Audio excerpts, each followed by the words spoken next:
Major nuclear accidents are often a very noticeable thing. Cleanup crews are called, word spreads, reactor towers explode. It's really hard to deny the fact that people are in a lot of danger when the accident is that loud. But what if it's not?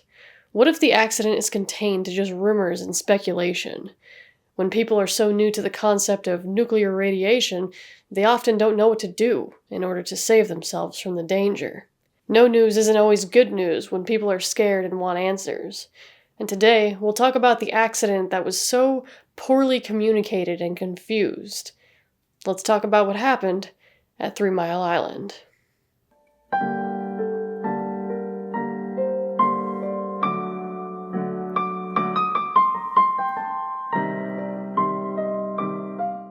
The first full-scale power plant solely built for energy production was in 1956.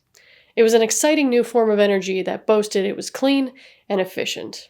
The power plant on 3 Mile Island was constructed in 1968, just enough time for people to start understanding the dangers of nuclear power. Located 3 miles from Middletown, Pennsylvania, giving it its name, 3 Mile Island consisted of 2 reactors, known as TMI-1 and 2. The accident took place March 29, 1979. 11 hours prior to it, operators were attempting to remove a resin blockage from TMI Reactor 2, a common task that's usually an easy fix, using compressed air to force the resin out and resume normal cycles.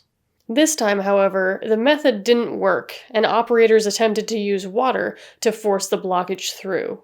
This worked, but unfortunately let a little bit of the water through a check valve, ending up where it wasn't supposed to be within the reactor.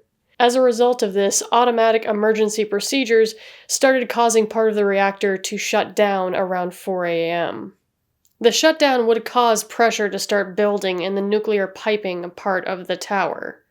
And as a result, a relief valve was opened up, but it got stuck open.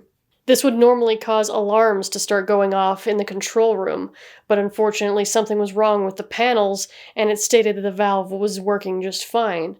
Now we have coolant leaking out of the reactor in the form of steam. Alarms started going off in the control room now, but the operators didn't know why.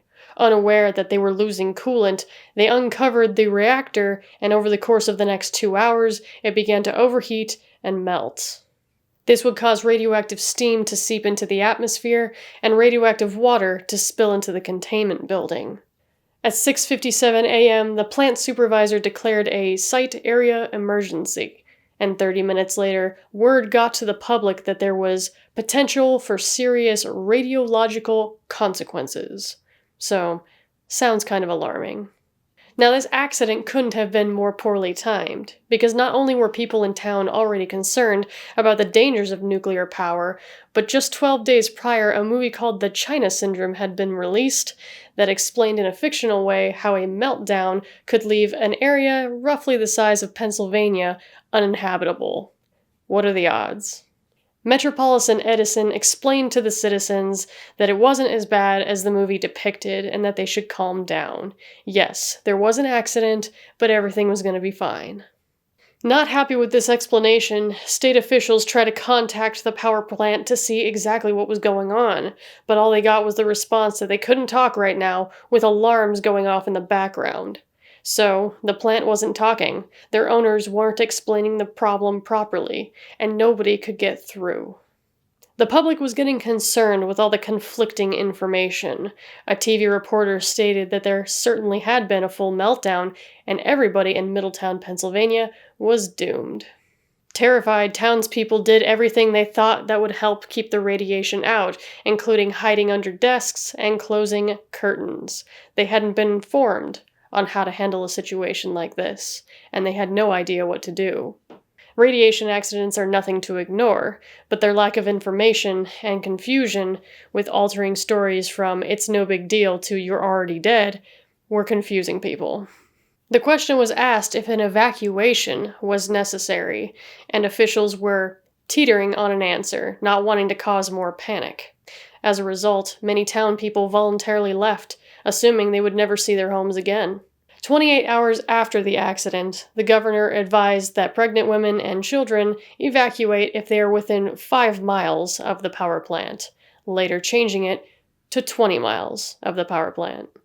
Now, things were already up and down enough as it was, but then reports came in that there was a hydrogen bubble within the reactor, and if it got too big, it would explode and cause a full-on meltdown, spreading radiation for miles around. These reports, of course, caused more panic, even after the bubble started to shrink and dissipate over the next 2 days. With the need for information, President Jimmy Carter had to go to 3 Mile Island to see just what was going on. This did help ease the stress of the townspeople some, assuming that if it was really that bad, there was no way the president would be allowed to just walk inside. After 5 days of a roller coaster ride, it seems that the accident was all behind them. But did it leave them with any lasting sicknesses? After numerous government tests, the official stance is that there were no deaths and no injuries caused by the accident at 3 Mile Island. But there are certain residents who claim their eventual illnesses were caused by the accident. Unfortunately, there's not much they can do to prove it.